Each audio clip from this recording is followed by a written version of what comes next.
শিক্ষামন্ত্রী আ.ন.ম এহসানুল হক মিলনের পদত্যাগ সহ বেশ কিছু দাবিতে রাজধানীর সায়েন্স ল্যাব মোড় ও উত্তরার বিএনএস সেন্টারের সামনে সড়ক অবরোধ করেন পরীক্ষার্থীরা। এতে ওই দুই এলাকার যান চলাচল বন্ধ হয়ে যায়। 14 জুলাই সকাল 11:30টার দিকে শিক্ষার্থীরা এসব সড়ক অবরোধ করেন। আন্দোলনকারীদের অভিযোগ, শিক্ষামন্ত্রী দায়িত্ব নেওয়ার পর থেকেই শিক্ষার্থীদের প্রতিপক্ষ হিসেবে দেখছেন। প্রশ্ন কঠিন ও ভুল দেওয়ার অভিযোগ করেন তারা। বৈরী আবহাওয়ার মধ্যে এইচএসসি পরীক্ষা নেওয়ারও তীব্র সমালোচনা করেন শিক্ষার্থীরা।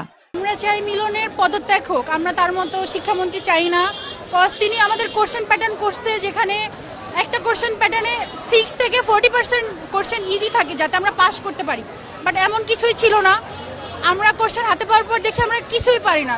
কজ আমরা বিগত 5 সালের বোর্ড সলভ করছি, টেস্ট পেপার সলভ করছি, কোনো কোশ্চেন আসে নাই ওখান থেকে। তার উপরে 6 আর 7 নাম্বার কোশ্চেন ভুল ছিল। একটা বোর্ড কোশ্চেনে যদি ভুল থাকে তাহলে তিনি কি শিক্ষামন্ত্রী হলো? এরপরে তিনি বুয়েট চুয়েট এইসবের কোশ্চেন দিছে। বোর্ড এক্সামে আমরা কি বিসিএস এর এক্সাম দিতে যাচ্ছি? আমরা বোর্ড এক্সাম দিতে যাচ্ছি। তার উচিত ছিল আমাদের দিকটা বিবেচনা করা। আমাদের মানসিক এবং শারীরিক নির্যাতন করেছে। গত ইংলিশ সেকেন্ড পেপার পরীক্ষা হতে ফিজিক্স ফার্স্ট পেপার পরীক্ষা পর্যন্ত রীতিমতো তিনি আমাদের মানসিক এবং শারীরিক টর্চারের উপরে রেখেছেন। এবং তিনি ক্ষমতা আসার পরও আমাদের রুটিন সম্পর্কে 3বার 3টি তথ্য দিয়ে আমাদের বিভ্রান্ত করেছেন। তিনি ক্ষমতা আসার পরপরই তিনি আমাদের জানান কি জুলাই 17 তারিখ থেকে পরীক্ষা হবে এইচএসসি পরীক্ষা।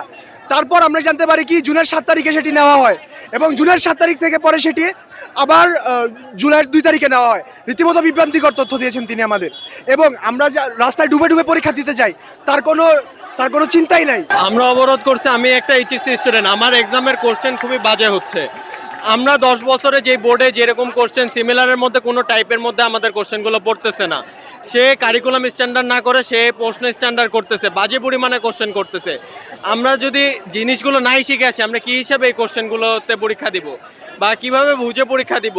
প্রত্যেকটা শিক্ষার্থী এখানে ঝরে পড়তেছে। কালকে কতজন শিক্ষার্থী পরীক্ষা দিতে পারে নাই? আমাদের ফেসবুকের ধারণা অনুযায়ী জানা গেছে 19,000-এর মতো শিক্ষার্থী পরীক্ষা দিতে পারে নাই। এ সময় শিক্ষামন্ত্রীর পদত্যাগ, দেশের বিভিন্ন এলাকায় চলমান দুর্যোগের প্রাদুর্ভাব পুরোপুরি শেষ না হওয়া পর্যন্ত এইচএসসি ও সমমানের পরীক্ষা স্থগিত রাখা সহ বেশ কিছু দাবি তুলে ধরেন আন্দোলনকারীরা।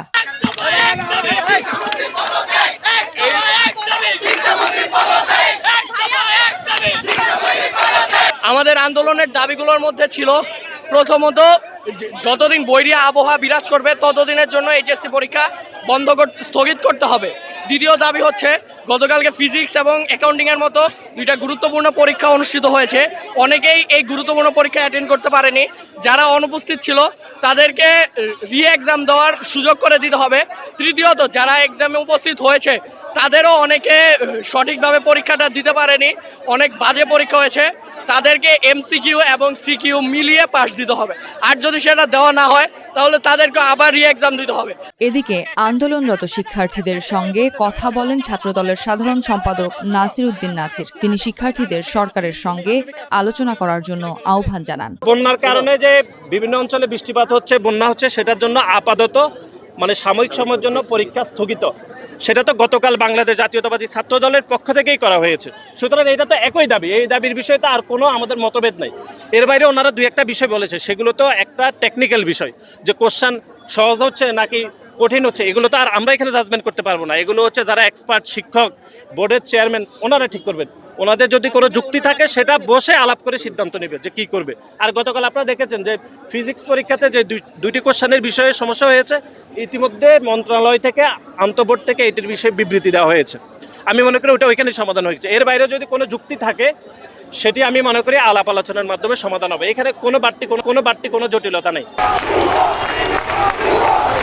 এছাড়া চট্টগ্রামে শিক্ষামন্ত্রীর পদত্যাগ সহ 3 দফা দাবিতে শিক্ষা বোর্ডের সামনে সড়ক অবরোধ করে বিক্ষোভ করেছে বিভিন্ন কলেজের শিক্ষার্থীরা।